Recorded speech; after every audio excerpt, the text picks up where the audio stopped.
In today's video, I will show you how to use customer personas to create your content strategy from scratch. We all know that content is king, but you have to remember when you're creating content, it has to have a purpose. If you want to know how to create a content strategy for your business, then stay tuned to learn more.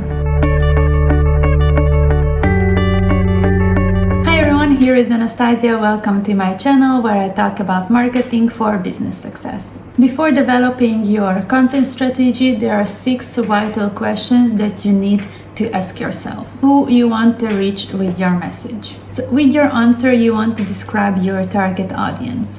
Who is most likely to benefit from buying your products or services. If you have developed your customer personas already, then you can just put in the names of your customer personas as the answer.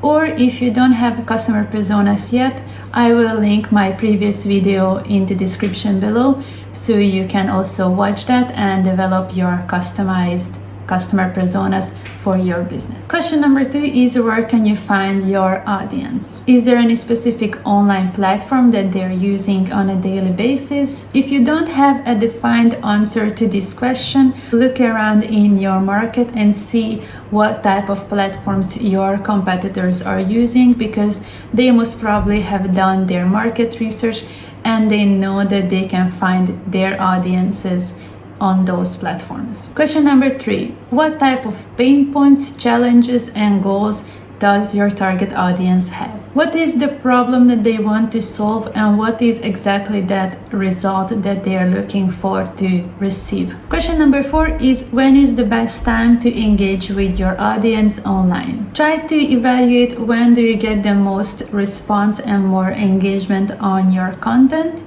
What is the day of the week that you get that engagement, and what is the time of the day? Question number 5 is, why do you want to engage with your target audience?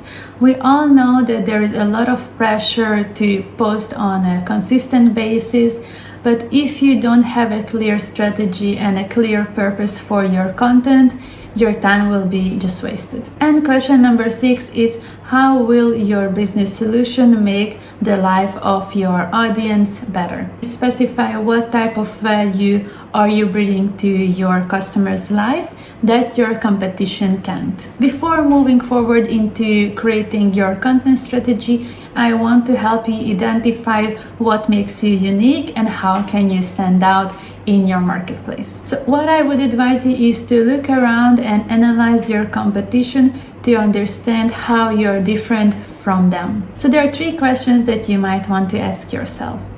What is that you notice about your competition right away that is different about them? Where do they communicate with their target audience? And is there any other topic that they talk about besides their main product or service? Let me give you an example.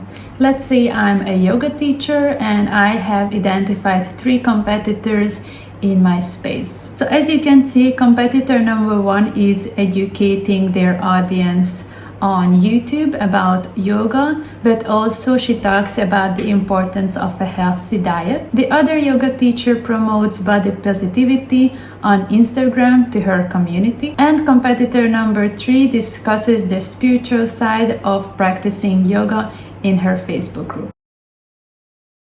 First of all, the findings tell me that I can find yoga students practically on every possible online platform. But I also see that next to yoga, these students have a very specific interest as well. And finding number 3 is that my competitors have selected a channel that suits best to their personality. So I think the main lesson here is your values and your beliefs, what makes you stand out from the crowd. But also at the end of the day, you don't want just to sell your products or services to your customers, but you want to create a community around your business. Alright, so we have arrived to phase number 3. We will be learning about what is a buyer's journey. We want to focus on content and also on our customers. So a buyer's journey is a visualization of these steps that your potential customers take in order to, first of all, connect with your brand, build a relationship with your brand, and finally purchase your product or service. A simplified version of a buyer's journey consists of 4 main stages. That is awareness, consideration, purchase, and nurture. So the buyer's journey can be looked at from 2 different perspectives. First of all, from your buyer's perspective and from your perspective as a business. So let's dig in and try to understand the buyer's journey together.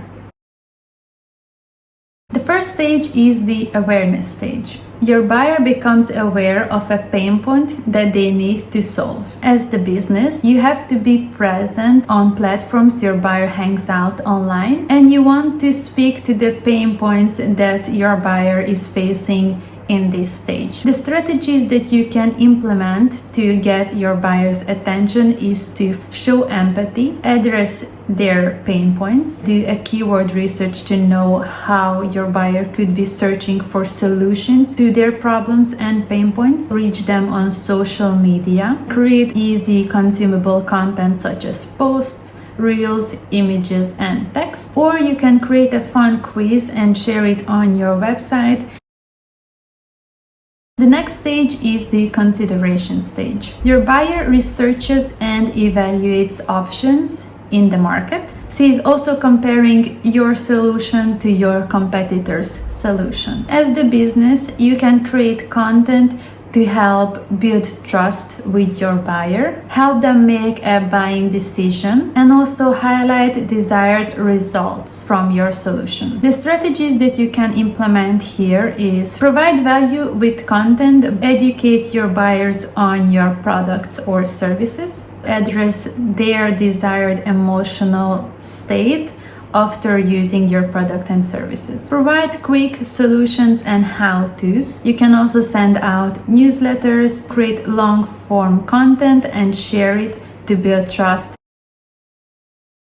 The third stage is the purchase stage. Your buyer has finally decided to do business with you and becomes a paying customer. As the business, you can help them convert by sharing content to make their purchasing decision easier, and you also can create a smooth purchasing experience for your buyer. So which strategies can you use here? You can highlight benefits and value that you provide. You can share testimonials from your existing customers and also case studies. Provide a product description on your website. If you can offer a free trial with your product, then do that, or provide a free consultation or even a free workshop. In the nurture stage, your buyer expects continuous engagement and communication from your side. They want to be valued and acknowledged as a customer. You, as the business, can show your appreciation.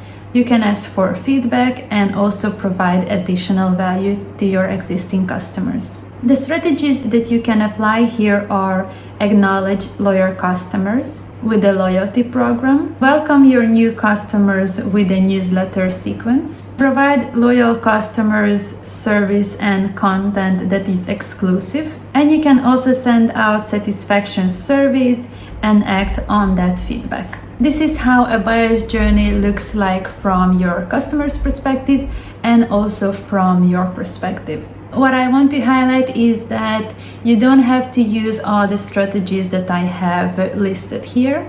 What I want you to do is to think about what are the strategies that you can execute now and which ones fit best your business. So the questions you want to ask yourself to create your own content strategy are the following. What will be your long-form content and where will you publish it? What type of short-form content fits your business best and where will you publish it? Think about all that content on social channels such as Instagram, Facebook, LinkedIn, or Twitter. Short-form content can be shared multiple times per week. Long-form content is used to build a closer relationship with your audience and can be published once per week.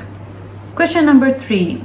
What existing content do you have in your content library? Can you see any trends? Is there any type of content that has brought you the most engagement from your audience? And question number 4 is, how do you want to repurpose your content? Content repurposing is a widely used strategy among businesses. For example, if you have created a long form content breaking down into 1 or 2 posts for social. This way you can promote the same knowledge and the same message on different platforms in different formats. As soon as you have answered these questions, now you can move on into creating a content development calendar. In your content development calendar, you can highlight the topic or the pain point that you want to address with that content. Do you want to focus on raising awareness, building trust, converting your customers, or nurture them further?